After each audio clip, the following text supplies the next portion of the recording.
On Fort Jean d'Arc here near the Met, sir, just as you ordered. A number of direct hits were obtained, destroying 2 of the casements and an ammunition dump. Additionally, after firing 107 rounds, 105 5mm at the shelters and the casements at Fort Kellerman, the only result we were getting out of that was some chipped concrete, sir. Spitfire, Pine Tree, and Gangway missions in the Metz region were destroying the rail marshalling yards and several various military targets. I haven't got the current photographs of any of that, so I can't tell exactly what all they hit, other than just the briefing that I got just before I came in, sir. I have more information to come. This is concluding my briefing, sir. Do you have any questions? Any further orders that you want me to do this afternoon? Have you've communicated? Is what I understood that the Germans said that they refused to surrender? Absolutely, sir. They said no. They're going to fight to the death. They're fighting to the death, sir. They said we will not take their position. Well, that's fine with me. Can we hurry the process along? I'm working on it, sir. We've got some spare German gasoline. Yes, sir. About 25,000 gallons of captured German gasoline. That crap won't run in our tanks. No, sir. But I'll tell you what it will do. It burns, sir. Yes. I want you to take as much of that down there, and I want you to take a pumper truck, and I want you to start pumping it into those bunkers. When they start smelling that gasoline, we'll ask them again if they don't want to surrender. If they don't, then we're going to have us a down-fine kraut barbecue. We'll give them the hot foot, sir. That's right. As for those bridges, I want those bridges. We've got to get across. We're going to take those bridges, sir. I've got some reinforcements coming up to Red Irwin. He's going to take. He assured me that he does not want you to come down there and see him again. You assure him that I had best not want to come down there and see him again. I will remind him, sir. You know, we have too few commanders, battlefield commanders who have XOs. Those XOs are not getting a chance to be commanders, and he doesn't want his XO to be a commander, does he? I don't think he does, sir. You relay that to him. Yes, sir. All right. Thank you. Right next to me, the G2, Major Coulter. Patton. My brief is going to cover the enemy activity within our sector. We have identified Army Group G under General Balk, who recently replaced General Blaskowitz. Currently, 3rd Army is operating against 2 field armies, which are the 1st Army commanded by Lieutenant General Nobelsdorf, and the 5th Panzer Army commanded by Lieutenant General von Manteuffel. The corps under the 1st Army includes the 13th SS Army Corps commanded by Major General Price, the 89th Corps by Major General Hunt, and the 82nd Corps commanded by Major General Hornline, who recently replaced Major General Sinew. The Corps under the 5th Panzer Army, or the 47th Panzer Corps, commanded by Major General von Lutwitz, and the 58th Panzer Corps, commanded by Major General Kruger. The enemy troop strength remains high, along with high morale. In some cases, enemy resistance is classified as fanatical, only at Fort Driant, in the Metz area. Let's see here. General, my briefing is complete. Do you have any questions?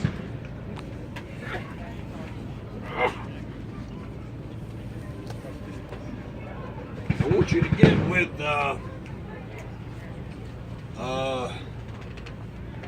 you get with Walton Walker, 20th Corps. Yes, sir. I want him to build a defensive around Metz. Yes, sir. I want him to hold it. I want him to leave me a hole. Yes, sir. We have to. We're going to leave part of 20th Corps there at Metz. Okay, sir. Then we're going to break through and head on to where we're trying to get. I want the other Corps commanders to try to get as quick as they can to the false say pocket, the gap there. I want to assign General Gaffey. I want him to take the second. Go ahead and take the 2nd French Armored and a couple of infantry units and form a provisional corps. I want you to see if you can get close enough to the gap to close the gap. Yes, sir. There's over almost the equivalent of 2 complete German armies in there. If we close that gap, we've got them. Yes, sir. We can cut them off and annihilate their ass. I don't want to have to fight them later. Yes, sir. And you send some couriers over there, drop some leaflets, and ask them why the hell they don't surrender now. Can do, sir. As for the rest of this, I want you to send the 6th Cavalry Group in there, our Army Information Service. I am not getting reports very quickly from the front. I want men to actually go and talk to the Corps commanders and to their forward division commanders. We'll send them in, and I want them to be able to come back and give me those reports. What's happening is we're putting it and we're coding it. The codes are getting down to our men. They're having to uncode it. Sometimes the radios don't work. Sometimes the telegraph doesn't work, and those damn wires keep getting blown out of the ground. Yes, sir. And so we have to wait for intelligence. I got men out there fighting. They need to let me know what it is they need, and I can't get it to it. So you send elements of that 6th Cavalry Group. You tell them to go ahead and tell these men, write it in code, but write the messages straight if they have to, or verbally give it to them, and they'll remember it, and have them men go up there. It'll only take them about eight hours to get up there and get back. It takes me 12 hours just to get the goddamn reports, and half of them are inaccurate. Yes, Can sir. you get that done? Can do, sir. Have we got all of our German prisoners working? Yes, sir. We have them digging graves, basically. We've got a lot of casualties. We have been a little short on body bags. We're working to rectify that situation. As far as the graves go for our troops, we've got the Germans digging those graves so that our troops are buried, and we're not too worried about the Germans. Look, last night, the sons of bitches came in. They bombed our POW cages. Yes, sir. We got most of the cages unlocked, right? Yes, sir. You do that again. If we haven't, most of those soldiers came back. Now for the SS troops, don't bother to unlock them. Yes, sir. And for that Gestapo son of a bitch we caught the other day, when the planes go over, put him in there. Yes, sir. Got it? Yes, sir. That concludes my brief, sir. Do you have any further questions? That'll do for the moment. I'm going to turn you over to the G1, sir.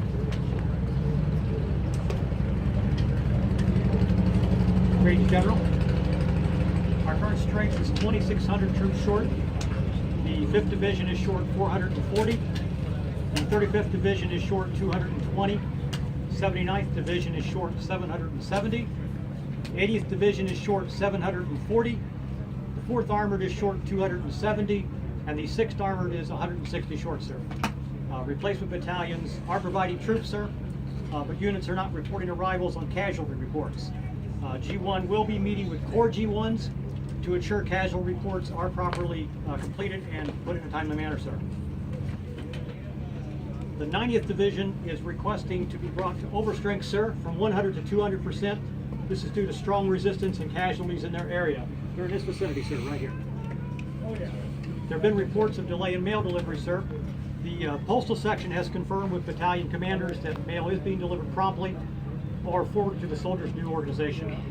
The Colonel Horn and Major Elkland have inspected the 53rd and 38th replacement battalion, sir, and they found the oldest mail to be approximately 53 days old, sir. This will conclude my briefing, General. Do you have any questions for me, sir? Yeah, I got the thing I want you to do. Yes, sir. First of all, you have a list of those soldiers that were arrested in England, Yes, sir, we that do. black riot that they had. Yes, sir. Those are good soldiers. I want you to have them to report to me. I will do that, sir. Take them all out of the brigs, all 20 of those black guys. You bring them over here. Yes, sir. And you tell them that I want to talk to them personally. I plan to commute their citizens and put them back in the field, and I don't think that crap should have happened to begin with. Now, I've also heard that we have a complete tank battalion, the 761st, I believe, which is a black battalion, that's training in the States going around in circles. Yes, sir, that's true. Why in the hell aren't they here? Good question, sir. You bring them here. They call themselves the Black Panthers. You get their ass up here, we're going to put them to work. I will We'll do that right away, sir. Now, there's another 1,000 soldiers I understand that are in the brig for all kinds of silly shit. Unless they have serious criminal charges against them, rape and murder and stuff like that. They got a little crap like they didn't salute me or some kind of garbage. You get their ass. I want all 1,000 of them lined up. We're going to put them back into service. That'll work, sir. I'll be seeing that happens. Now let's see. Oh, you always heard me tell the G2 and the about our intelligence problems and getting it troops. I want you to get that pigeon battalion, and I want you to have each one of those cages brought to each one of our troops out there, the commanding troops, and I want you to put those messages in those pigeons, little things, and have them bring up here. We've had great luck with the pigeons. In fact, we have Charlie in there. At least they tell me it's Charlie, maybe Charlene. She got wounded, but she delivered her message. All right? And I gave her a goddamn Purple Heart for it. Okay? So I want those pigeons out there too. I want my messages and I want them quick. The quicker I know what the hell's going on out there, the quicker I can send somebody to help them. We got brave men dying out there, and it ain't going to be because we don't have the information. Now I got another question. Where the hell happened to my gasoline? We had plenty of gasoline requisitions, and now it ain't there. Or the transportation, sir. We're having trouble with transportation right now. You're having trouble with transportation? Yes, sir, we are. We're having trouble getting the units to give us the units that we need to get the gas here, sir. Tell you what you do. I want you to ship Pat Gay down to Normandy. That's where they seem to be unloading all these things. General Lee and the SOS says that there's plenty of men down there to unload it, but he hasn't got the trucks. I have an idea what we use in Africa. We're going to call this a Red Ball Express. I want you to put every single gallon of gas that you can on those trucks. They're the one 24 hours a day, and they keep going. When the soldiers are tired, you stop, put new soldiers in, let those sleep, and keep going. The trucks are not going to get tired. We need the gasoline. And if we have to, we'll take our C-47s, we'll put the gasoline in those, and we'll bring them to the front. I'm moving forward. I will get right on it, sir. Do you understand what I just said? Yes, sir. Them I'm already damn on top pigeons of are it. sitting over there. Let's get them out in the field. Is there anything else? Anything else, sir? All right. General Bradley, sir. As you can see, we got everything under control. Do you have anything else you'd like to, sir? Would you like to say a few words? Well, first, General, I got a couple of questions for you. Would you speak up? I'm getting a little hard of hearing. They were shooting out there a minute ago. As of our conversation on the 19th, I talked to JC himself, General Lee, and your ammunition supplies are probably the POLs, including your precious gas, is not going to get better for some time, according to. Well, sir, I understand that there was a lot of gas allotments out north to our British friend. Don't get me started on our British friend. I still feel, pardon my language. Around here, it's pissed off. When we're done, it's peeled. But the Versailles meeting on the 22nd, yeah, Ike's still going to give Monty priorities. But I don't. The other day, I heard he wanted my 9th Armored Group. Well, he wants my whole First Army. Well, did you tell the British gentleman that he can't have it? Yes. And what did I say? We'll see. But I tell you what I'm going to do when I bring the 15th Army in, and even before that, when I bring in Bill Simpson's 9th Army, I'm going to put them in the line between Monty and my First Army. You need an army between the two that they actually fight. Yeah. The last time I sent intelligence out there to Monty's group, and I said, when are you going to attack? And he said, we're going to tidy up the battlefield a bit. What the hell is he going to do, sweep the son of a bitch? We need him out there fighting. Exactly. But I think his big mistake, this market garden operation is going to be coming to a close pretty quick. The rain we've had lately has ruined their resupply, so their problems they had already are going to be just. Look, I told Monty, I told you, he couldn't take Con in 10 days. Hell, if you'd have given me the gas, I'd have gone all the way to Berlin with it. Yes. And I'm not doubting you, George, but as of Versailles, the 22nd, don't be starting any offenses. You know, you can recon, and I'm glad that I didn't say what Monty wanted him to say and say you had to go totally on the defensive. No, you can still do your recon, you can still look ahead of yourself, but no major offenses. Let me ask you, you still have all your supplies and stuff next to our 3rd Army? The 1st Army's supplies aren't there. They're pretty well still intact though, aren't they? Yeah, the 1st Army gets the bulk of the supplies for the American troops right now. All right. Because they have to protect my... You got all those gas dumps and you got all the other stuff there too, don't you? Well, they're pretty thin but they're there. They're there. Yeah. Okay. Yeah. And We'll try to protect them, sir. I don't want to see any 3rd Army. Oh, you won't see any 3rd Army there at all. No, sir. We understand. But there is, you realize, George, there's a reason why 1st Army has to have a greater share of the supplies. It's because they're protecting Monty's right flank. And as he moves, we have to move with him. And right now, Cortlandt's 19 Corps is on the west side of Aachen, and Collins' 7 Corps is on the south side. They're going to be attacking Aachen. They're already in Germany. Yeah, nobody's crossed the Rhine yet, but they're already in Germany. And if we can take Aachen, one of the major cities, one of Hitler's favorites, that's going to be a major help to the war effort. You got to realize the whole situation. Bradley, I know you're in a tough situation, and I respect it, and I appreciate it, and I will take orders just like the old soldier that I am. I can't expect anything less. I knew you couldn't. All right, well, now, at this moment, he would leave the room. Excuse me, General. Do you still have that truck battalion that's near 1st Army? Yes, sir. Do you still have those 1st Army patches for the... You do, don't you? Yes, sir. Well, you know, I think those guys need a new uniform, and I want them to go over and have those trucks. It's not hard. You just take the 3 off the truck and put the 1 and load them up. And I happen to know that all of Bradley's supplies are still there. Now, I can't reward them if they go in, but it's not stealing, you understand. It's reallocation of available resources from one theater operation to another. Since it all belongs to the same Army, we're simply taking it a little ahead of time. And who the hell can fake and print gasoline?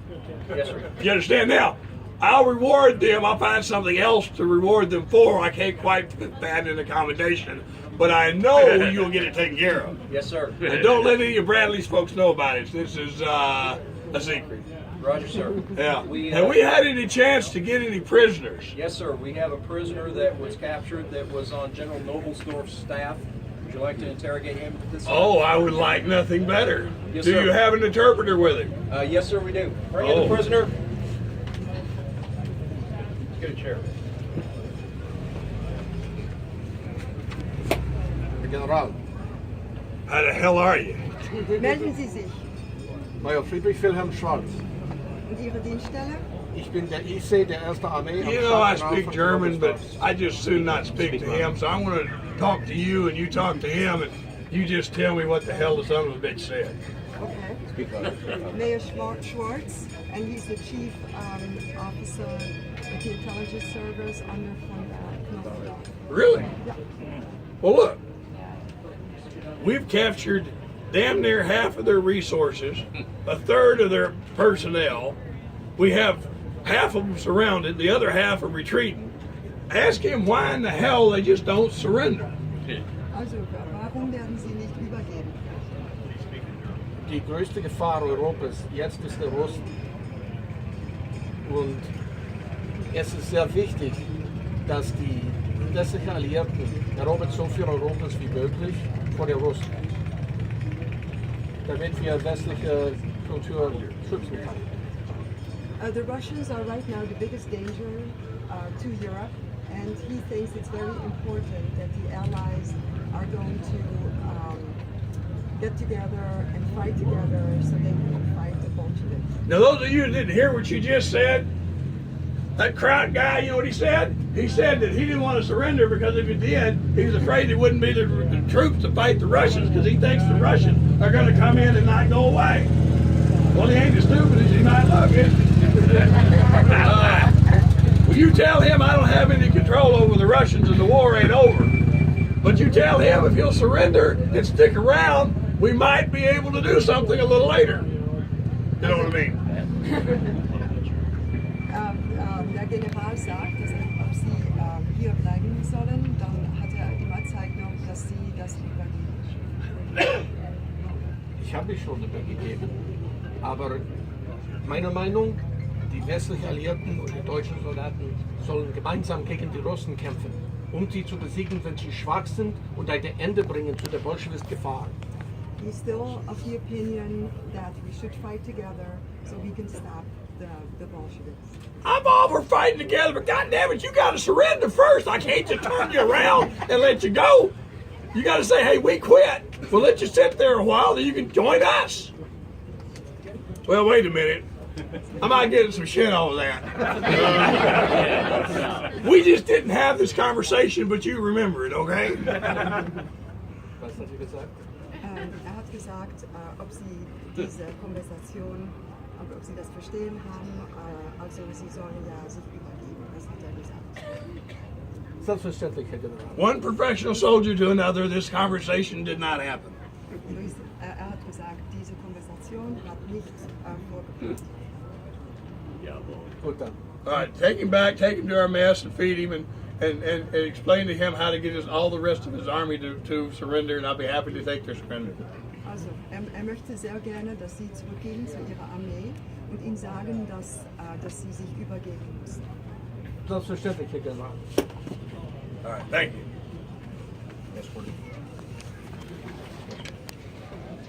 That sounded far-fetched, didn't it? But it really wasn't. Patton hated the Russians with passion. He'd studied them. He knew that if they were allowed to be a conquering army and take possessions, that they would get the possessions. In fact, there was a group of Russian soldiers that came to look at his headquarters. And he told his G2, put up some fake maps, make it look real, tell them anything they want to know, but don't tell them the truth and send them down the road, and I'm not going to be in headquarters when they're here. That's just how much he hated them, because he knew what they were going to do. We concluded, did we not, on the actual briefing. Now, you're the press corps. You hear, you want to ask questions. Patton had a lot of press conferences, but Eisenhower knew that most of what Patton said was usually by his language unquotable, so he wasn't worried about direct quotes, but he was worried about what Patton might say and what the correspondence might actually print. So they put it into actual military law that all correspondents and press reporters, whether they took photographs or whether they wrote down stuff, they had to clear it with a public relations officer. And the public relations officer would look at what you were writing to send it back to the States, and that they would just, nope, can't write that, nope, can't write that, nope, can't write that. Yeah, you can print this.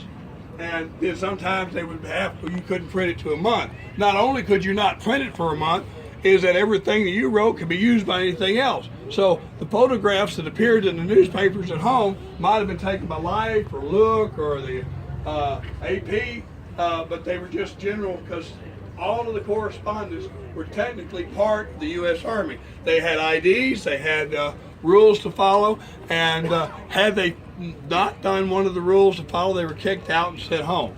And they had some fantastic people whom you remember who were press correspondents, like Walter Cronkite, the great novelist that wrote Hemingway. Ernest Hemingway. In fact, I saved his butt. He got into actually did some fighting in France, and he was due to be. We lost the reports, and he got to stay on, but we got him out of our area. So there was all kinds of people that you later grew up with as correspondents in World War II who wrote. Walter Cronkite covered the bombs, the bombardiers, and actually flew flights with them. He was a pretty brave man in his own right. Now, I know a lot of you have questions. What you just heard was factual. It was actually said in one form or another. And so, questions, let's have some fun. Anything you want to know? Here you go. Yes, sir. Wonder, Patton was very offensive, which was effective, and that, you know, him wanting to requisition the gas and that, but like a pencil thrust wasn't, you know, as far as his flanks, his back flanks, like, you know, Market Garden up north was kind of getting beat up by the flanks. What is your opinion as far as like if he actually had the open letter to the green light to just go in with a pencil thrust? Don't you think the flanks? When you say pencil, what are you referring to? And instead of a broad front. Okay. Yeah. All right. Patton was a thruster. He believed in attacking in depth. So the way he attacked was if he had air cover, he would have the 19th Air Tactical Command do bombings. They were light. They weren't heavy bombers. They were P-51s and P-47s, but they were very effective. And he was the first to work on radio ground-to-air communications, and they could actually tell them where the targets were if they had spotters. Once that was going on, as soon as they were out of airspace, the heavy artillery would go. While the heavy artillery was firing over the troops, and he also had developed air burst, quite a bit of it, so the burst would come down. Then, once that quit, he hit with an armored division, and he had mechanized on both sides, and he had the infantry following in. Once the armored division had taken the objective, they peeled off and the infantry held the ground. When the infantry held the ground, the armored divisions would keep going, and then they would reverse the process. The Germans got to the point that they could not move during the daytime because of air superiority, and they were just about knocked out, so they went under trees in any way they could camouflage themselves, and then they moved at night. At night, he did not stop his artillery command. If he had an idea where they were, the artillery bombardment went on day and night, especially through an attack. He did have ammunition problems, and supply was a problem. What happened is that they had planned in Europe for a longer war, and it never occurred to them when Operation Cobra took place. It took place so fast that in 8 days he had attacked in 3 different directions with 3 different corps, and he was now began to turn, and he headed toward Germany, and that's where the False pocket or the False gap developed. And there was almost 2 complete German armies. They were parts of a bunch, but you added them together. And Montgomery's job was to close that, and he wasn't seeing it closed. And a lot of people don't realize this. Patton was so angry that he was going to close it himself. He did send his executive officer, Hugh Gaffey, and a provisional corps, as I pointed out, to actually close that gap. And he was not far from beginning the process. And Bradley went to Eisenhower, and they were playing cards. Bradley did his best, and Eisenhower said no, because what people don't understand is that Montgomery was the ground commander, and he refused to close it for whatever reason he had. And that when they got out of there, and they ended up having to fight him at the Battle of the Bulge. And the gasoline was bottled up for 3 reasons.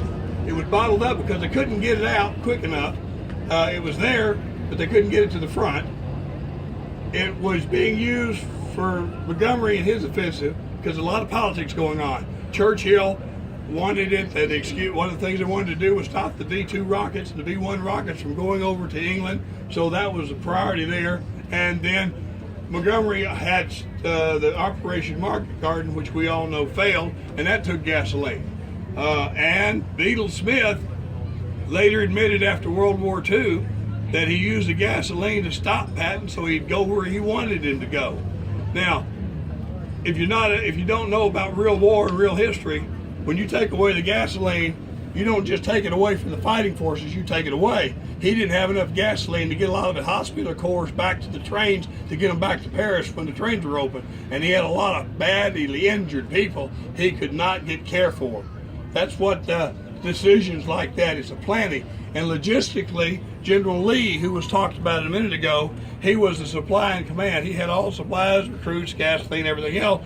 He went to Paris and he had 2 blocks of Paris.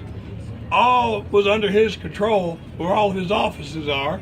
And how do you get supplies to the front if you don't visit the front? So one of the big complaints that Patton went to Eisenhower about was, why in the hell does he have all of his stuff in Paris? Get all that stuff out here at least. It won't be quite so far to travel.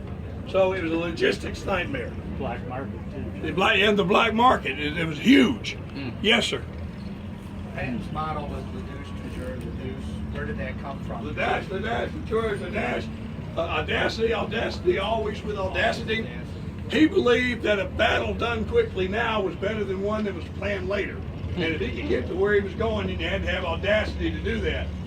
If you're timid, if you hesitate, then you're going to lose the element of surprise.